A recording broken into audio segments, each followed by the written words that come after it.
Yo, Snapchats, what if you could raise your own AI like you raise a child?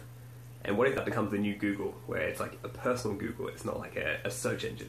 Google CEO Sundar Pichai recently put out this founder's letter describing what Google's working on, but he also said this. He said that we're moving from a mobile-first world to an AI-first world. Wow.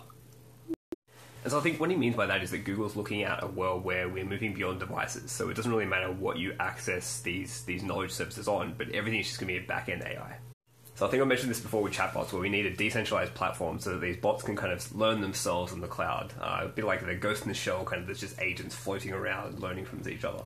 And then when you need knowledge or services or some information from these bots, you just pull out whatever app you want to use or whatever device. That could be WhatsApp or WeChat or Facebook Messenger or your phone or whatever, and just pulls it down.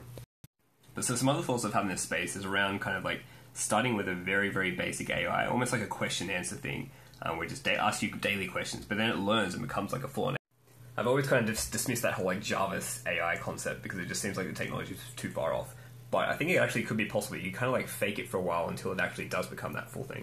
I mean, so imagine a chatbot or like a speech-based service where it asks you daily questions. And they could be simple questions like, what's your favorite color? But then they could be other questions like, how was your day? If the technology is available, you just use deep learning algorithms stuff to basically improve that over time. So every day, the more and more you talk to it, the more it learns about you and the more intelligent it becomes. Another idea could be that the bot is actually just facilitating conversations between two humans, but they don't know that. They think they're talking to this super intelligent artificial bot. And so it would pass the Turing test, essentially. And so one of the thoughts with this system as well is that it's actually better than Google. It's kind of like it would become like a Google search bot, but you're not expecting an instant direct answer because you're just having a conversation. I mean, it's the same as like when you're chatting to friends or anyone, really. You're not expecting them to know every single detail like of when you actually ask them a question.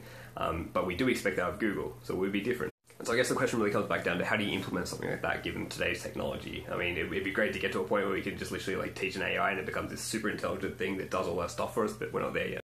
But I reckon just with today's chatbot technology and all the platforms that are coming out and just the text-to-speech stuff, we could actually trick people into thinking they are raising an AI when they're not.